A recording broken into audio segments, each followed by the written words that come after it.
Hello, everyone, and welcome to episode 21 of the Playoff Push podcast. This is going to be a short little recap of the 2024 World Series, looking at the Dodgers and the Yankees' performances, as well as what the future holds for both these teams. We'll look at all the rest of the MLB teams closer to spring training when they're actually relevant.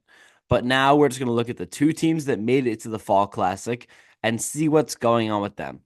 Of course, the result of this series was a 4-1 Dodger win. In terms of scores, 6-3 LA, 4-2 LA, 4-2 LA, 11-4 New York, and 7-6 LA to finish it off in the Bronx in game 5.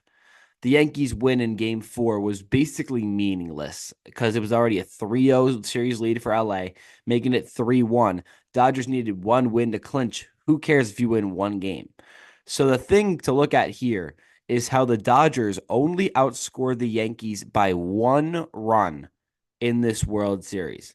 The Dodgers scored 25 runs. The Yankees scored 24. The Dodgers won 4 games. The Yankees won a single game. Of course, the run differential sounds not too bad. -1 for New York, sure. But a 4-1 series L with only a -1 run differential is awful. It just shows how the Yankees cannot keep the game, you know, close when it matters. And they just have one blowout win to inflate their run differential. And this happened a lot during the regular season, in which they would just drop a huge nuke one game, drop maybe 15 runs, and then would get shut out one game, drop 1 run the next. And that's just what this Yankees offense was. It was the most on and off thing of any team this season, that Yankees offense. They can either hit or they can get shut out. And that's about as much as you're going to get when it comes to the 2024 New York Yankees. It totally makes sense why we lost in such a terrible way because we didn't deserve that series at all. But back in the episode for the preview, I thought we were going to be able to outlast the Dodgers due to all their pitching injuries. However, that means nothing when your hitters can't make contact with the baseball. And when Aaron Judge finally hit a homer in game 5, he had an error that cost us the series. Like you can't win. You can't win when you're a Yankees fan in October over the last 15 years. You just can't. It's awful. I mean, this team looked lifeless in the World Series, especially in game 1. Game 1 was awful. So in game 1, Garrett Cole started through a gem. 6 innings, 4 hits, 1 run, no walks, 4 Ks. Gorgeous. This game was blown by the pen. Then you had point 0.2 from Holmes, point 0.2 from Canely, 1.2 from Weaver, all shutouts. Great. And then Jake Cousins allows 2 runs. And then Nestor Cortez throws that awful 93-mile-an-hour fastball down and into Freddie Freeman, and he launches it deep into the LA right field seats, sending the stadium into a frenzy and sending Yankees fans down a spiral of depression that we've been stuck on for the last decade. It's miserable. We can't get anything going ever. And how are you going to do it when you're throwing in Nestor Cortez, a guy who hasn't pitched in over a month to this point, over Tim Hill, a reliever who's been cooking in the postseason, and he allows a walk-off grand slam for the first time in World Series history to win LA game 1 and totally shift the momentum what happened earlier in the game. The Yankees had the momentum all the way up until the 8th or ninth inning, and then it just started to slip away from them. And that was what started the landslide. That was the entire rest of the series. They could never regain that momentum back.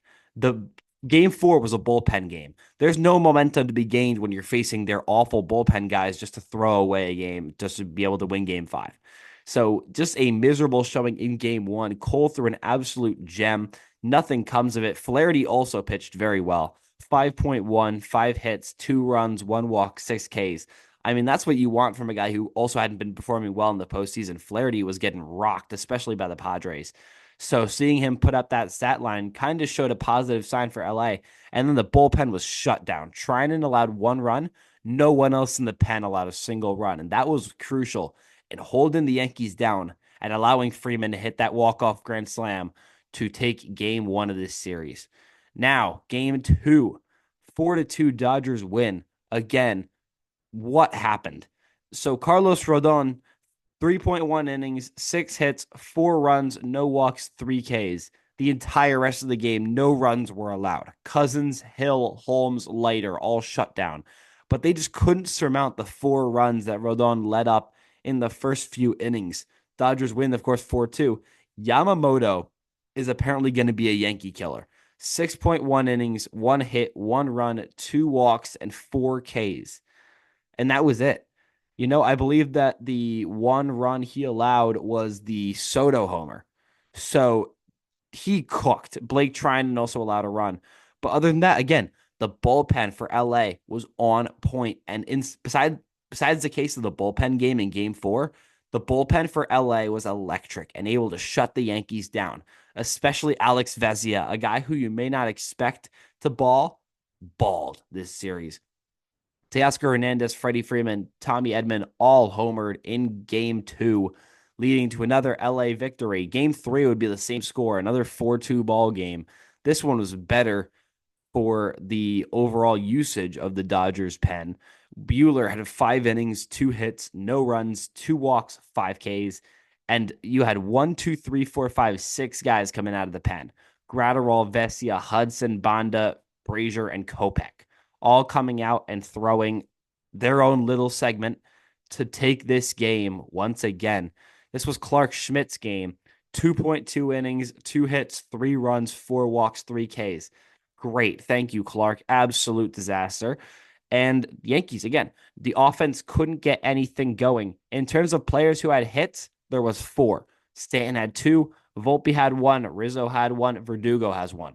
I mean, how are you going to win a game when you can't touch the baseball? That's what you need to do. The Yankees had 5 hits in this game, but guess what? So did the Dodgers. But they were able to launch it. And when you look at the previous games, 4 hits in game 2 and 10 hits in game 1. How do we score 3 runs on 10 hits in game 1? That's a question that we have to ask ourselves. But again, something that's constantly showing up is the Dodgers starting pitching being incredible. Flaherty, Yamamoto, Buehler, back to back to back, games 1, 2, and 3, shutting us down. And the Yankees' awful offense just can't seem to do anything with it. Then we get to game 4. Yankees do win this one 11-4. Pretty solid game for the offense overall. Torres had a 3-run homer. Nice little homers from Volpe and Wells. RBI scattered all across. Volpe had 4. This was the Anthony Volpe legacy game. And I was kind of happy that he got at least a little bit of time in the spotlight with such a miserable team. But, and it's funny because Luis Gil didn't even have a good start. 4 innings, 5 hits, 4 runs, 2 walks, 1 K. There was a point in this season where I thought he was going to be the AL Cy Young and Rookie of the Year frontrunner. But now, looking at his World Series start, it's like, wow, he really got bailed because none of the Dodgers guys could throw a baseball. It was, again, a bullpen game. They weren't expecting it. It was really a throwaway just to see if the offense could continue the heat. And they had a pretty solid offensive game. I mean, 4 runs on 6 hits is not bad. I mean, it's not good, but when you're losing 11-4, who really cares what you do? So Yankees take game 4 and then game 5. Where do I even start? The worst game I've ever laid my eyes on. Man, still can't believe it. If I were to use one word to describe the series and especially this game, it would have been preventable. Everything in the series was preventable. But the biggest part was game 5. Yankees score 3 in the first, 1 in the second, 1 in the third, 1 in the sixth. Okay, great. 5 runs right there. I led 6 runs right there, right? Yankees score 6 runs in the first 6 innings. Amazing. Dodgers drop 5 in the 5th. That top of the 5th is the single worst inning I have ever experienced in my life. So we will take a look into this game 5 of the World Series. And this was just an absolute disgrace. I mean, we had several errors, an error from Volpe, an error from Judge, and just an awful performance from Garrett Cole in this 5th inning. I mean, he was pitching an absolute gem prior to the 5th inning of game 5. But the funny thing is, none of the runs were his fault. 6.2 innings, 4 hits, no earned runs, but 5 unearned runs. because once Volpe and Judge committed their errors, Cole also fell apart. And that's just something you can't have. You need to take it upon yourself as an MLB pitcher to be able to, come back from something like that. Strike a guy out. You don't need to always rely on your defense. So that was what Cole's problem was in the fifth inning, having to rely on his defense beyond that. But looking at the top of the fifth, starts off with a nice little single for Hernandez. Great.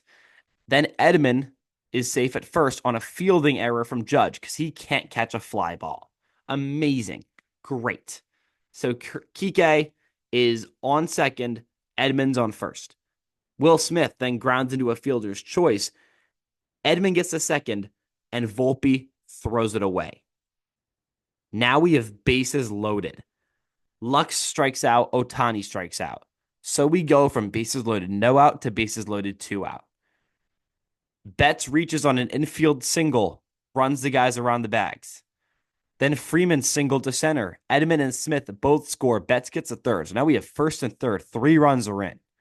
And then Teoscar Hernandez launches one to center field for a double. Mookie and Freeman both score 5 runs in the fifth inning. Then he walks Muncy. Everyone's heart is pounding out of their chest. And then Kike grounds into a fielder's choice to end the inning. But this top of the fifth will haunt Yankees fans for the rest of our lives. Maybe the worst showing of defense and a heart in a World Series game ever. So that was what made us lose this series. Dodgers win a 4-1 series on a 7-6 win in Game 5. But now we have to look at the Yankees' outlook for next year. And it's a problem because, with Dodgers getting comeback wins in Game 1 and Game 5, this series was, again, very preventable. But the Yankees are losing quite a few guys, especially some big names. The biggest, of course, being Juan Soto. So Soto was the lone Yankee to get a qualifying offer, logically declined it. 21 mil is not enough for that kid. He's going to be making 45 at the bare minimum. Just losing Soto is so big. But with this whole Cole thing that just happened, if you haven't been paying attention to the MLB world, Garrett Cole opted out and then immediately opted back in with no contract extension. I don't know, just because he felt like it. But now that Cole's back, it does not open up any more space to get Soto. So the guys that we're losing from our roster is Soto, Torres, Verdugo, Holmes, Canely, Loaiziga, and Hill. And we're also going to drop Rizzo. Now, first base is an open hole. Will Ben Rice fit in it? We will see. Rice played solid for his first few games and then was a really bad ball player after that. I believe he had a 3-homer game and then just dipped off the face of the earth. So I don't know how much I trust him quite yet. I think he needs more time to develop. But the problem here is second base. Gleyber Torres has been locking down the second base slot since 2018 as a second baseman, and now he's gone. He's going to be asking for so much money for something he does not deserve. He was an incredible ball player in the late 2010s, absolutely nuclear, multi-time All-Star, but hasn't been able to do anything of the sort these last few years. So with the money he's asking, we're not going to be able to get him back. And we're going to have to find another problem to really, take this team in a new route.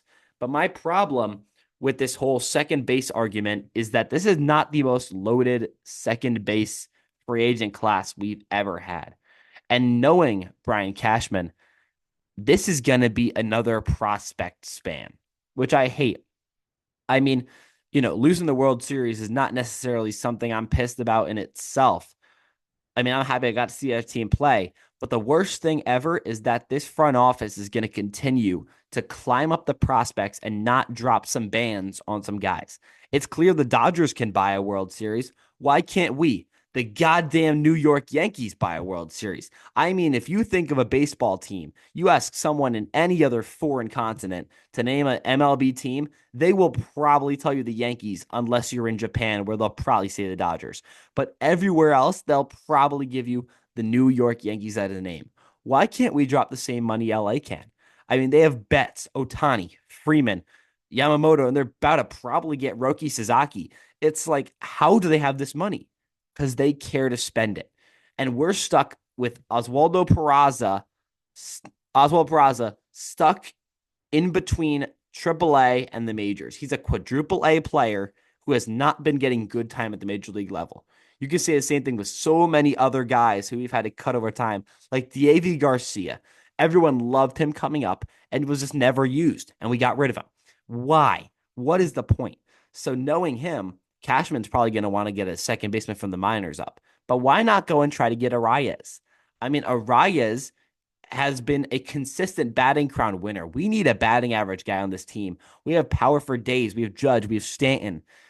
And we need a guy who can consistently get on base, even if we don't get Soto back, because that's what Soto's job is. Get on base by either walking or get some nice hits. Great.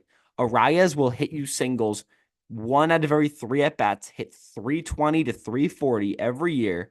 And that's what you know you're getting. You're not getting any power. You're not getting too much speed, but you're getting a guy who can get on base. Gleyber really couldn't do anything these last 4 years. So anything we can get from Arias is a net positive. But we're just not willing to spend the money or go out to try to get somebody. And that's what I think the problem with this team is. We've tried to develop so many prospects over the years that had such a high ceiling that we just completely waste. I mean, I understand that not all prospects are able to work out as a general group of players, but trading them away once it's too late for them to fully develop and not being able to use them to their full potential is what we are experts at. Everson Pereira, Oswald Peraza, Will Warren, all guys who were super high prospects and just never made anything happen. I mean, get some veteran guys. Christian Walker's on the board. Diamondbacks first baseman. Power for days. If you want a nice first baseman, you can go get a nice first baseman. Or you can call up a guy from Double A who will never see the light of day beyond May. That was a lot of rhyming. But anyway, I mean, I'm just so sick of this whole prospect spam where we can call up guys and just try to make it work because it never does. We have so many prospects come up through the system, play a few months, get sent down, and then either traded or cut, and that's that. End of their career. Boom, boom, boom, gone. I think we need to go out there and take advantage of this free agent market. It is not necessarily the best free agent market we've ever seen. I'm not going to claim it is because it's pretty weak, especially the positions we need. But first baseman, we have Walker and Alonso as the big two. Other than that, all the other notable guys are all also over 30. There are no notable first baseman free agents that are not at least 30 years old. Walker is 34. Alonso is 30. Santana's 39. Goldschmidt's 37. Justin Turner's 40. Donovan Solano's 37. Wilmer Flores, 33. Joey Gallo, 31. I do not want Gallo back. Keep Gallo the hell out. Anthony Rizzo, 35. Ty France, 30. Josh Bell, 32. I can keep going and going. All these first basemen are so old, but at least Walker and Alonso can make stuff pop. And maybe Goldschmidt. Goldschmidt could have a huge, fight back year. But just there's no consistency. We need to go out and get one of them because I would much rather have an old first baseman that I know could play at the major league level than call up a guy from Double A who will immediately drop back down and get traded. Second baseman. This is maybe the weakest second base class free agencies we've ever seen. Gleyber Torres, Kyle Farmer, Whit Merrifield, Jorge Polanco, Brandon Drury. What are we going to do with that? I mean, if we don't want Torres back, then who on earth are we going to try to get? I mean, none of these guys are worthy. Kyle Farmer's not going to be a Yankee. Get him out of here. But this is just an overall struggle for us. We need to find guys that we can honestly trust to be able to perform well. So if I'm the Yankees, the guys I'm targeting this offseason, of course, Corbin Burns. I mean, he's going to be big money, but he's an elite starter, and we could always use one of those, especially when Clark Schmidt, Luis Gil, Rodon all pitched so awful in the World Series. We could always use one of those guys. Max Fried, I mean, assuming he doesn't accept the qualifying offer, is another good weapon. He has great stuff, and being able to use him would be amazing.